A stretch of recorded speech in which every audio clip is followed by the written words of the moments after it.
येणाऱ्या 20 तारखेच्या निवडणुकीमध्ये गुलाबराव पाटीलच्या प्रचार सभेत उपस्थित असलेले निलेश पाटील, डीजी पाटील, पीसी पाटील, लालचंद भाऊ, सर्व महायुतीचे पदाधिकारी, माता भगिनी, वेळ कमी आहे. संजय भाऊने भाषण केलं. आपल्याला 20 तारखेला मतदान करायचं आहे. कुणाला मतदान करायचं आहे बाकीच्या नेत्यांनी आपल्याला आव्हान केलं. का मतदान करायचं हे आव्हान केलं. माता भगिनींना दिलेल्या जाणाऱ्या 1500 रुपयावरून फार घमासान मारलेला आहे. आघाडीवाले कोर्टात गेले, वेगवेगळ्या टीका केल्या आणि त्यांनी त्यांच्या घोषणापत्रामध्ये सांगितलं आम्ही 3000 रुपये देऊ. आपला ऐरणीमध्ये एक म्हण आहे,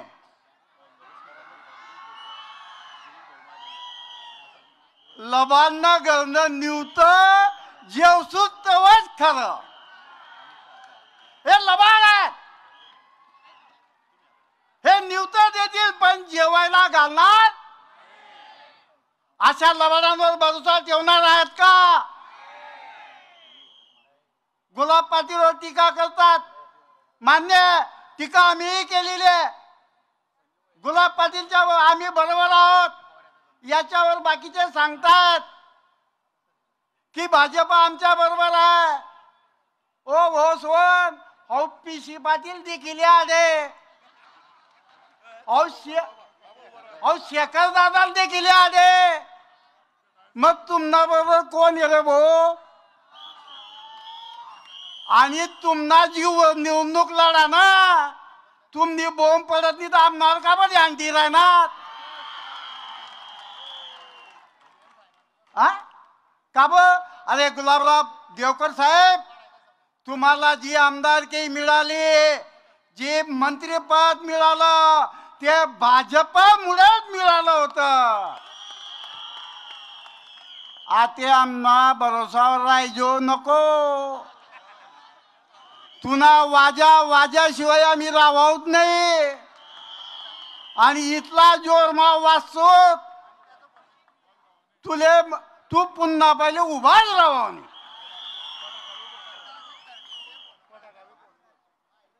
अरे या चोरतायत बट्टा चोरतायत. गुलाबरावजी वाघ गुलाब पाटीलवर टीका करायचा. का रे भाऊ गुलाब भाऊ आपला बरं. ओ गुलाब भाऊ आज लोन 2.5 वर्षना पहिलो गुलाब भाऊ चांगला आणि आता वाईट. का रे भाऊ आता बंद पडी गे का दुकान?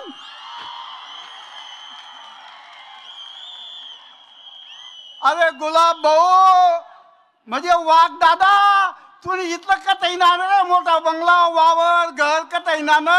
अरे तुम्ही आण हाई गुलाब पाटीलला जीव वार. ओ निलेश भाऊ पोरगा आहे म्हणावला निलेश, तो असं सांगितलंय ना. अरे तू तर नगराध्यक्ष होता ना रे, तुम्ही काही बोंब पडली नाही. आपला आपला चड्डी माराय दादा, आपला आपला वटावर के बाहेर पोरं चांगला नाही येत बरं. अरे हे आघाडीवाले मुंबई पासून तर खालपर्यंत हे लबाड लोक आहेत. लबाड, हे लबाड आहेत. हे कधी आपल्याला काही आश्वासन दिलं तर हे कधी पूर्ण करणार नाहीत. आणि मी तुम्हाला विनंती करतोय, आता गुलाब भाऊ पालकमंत्री होते. पालकमंत्री आपण जवळून पाहिलेला आहे. या युती सरकारने केलेलं काम तुम्ही पाहिलेली आहेत.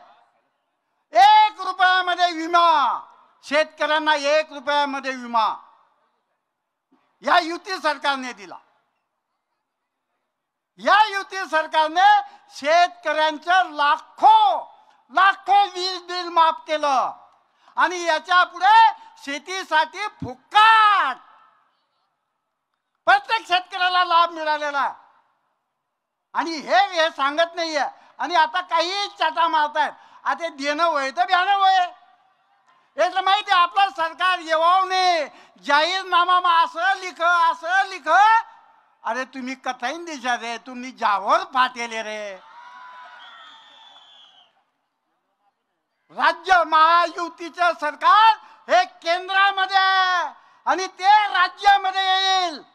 केंद्र आणि राज्य मिळून या सर्व योजना पूर्ण करतील, दिलेले आश्वासन पूर्ण करतील. हे आमचा विश्वास आहे. म्हणून तुम्हाला सांगूय या लबाडसना वर्षे लागू.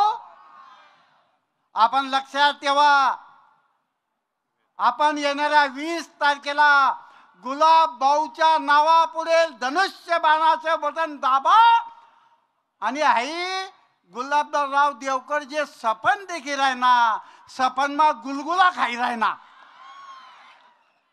हाई सपनच त्यानं सपन राहू द्या आणि आपण गुलाब भाऊंना परत या पंचवर्षिकला आमदार म्हणून नाही मंत्री म्हणून निवडून द्या.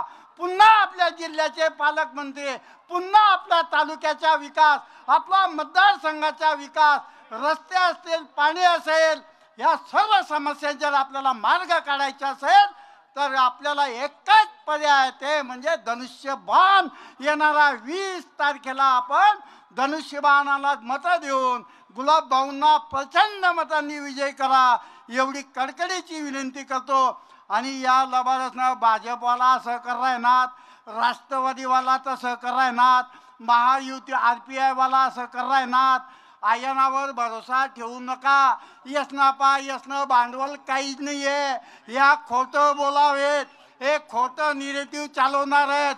आणि आपल्या जिल्ह्याची जनता, मला माहित आहे महाराष्ट्रात काही झालं पण जळगाव जिल्ह्यामध्ये आपले खासदार निवडले, 2 खासदार निवडले, हे तुमच्या भरोशावर निवडले.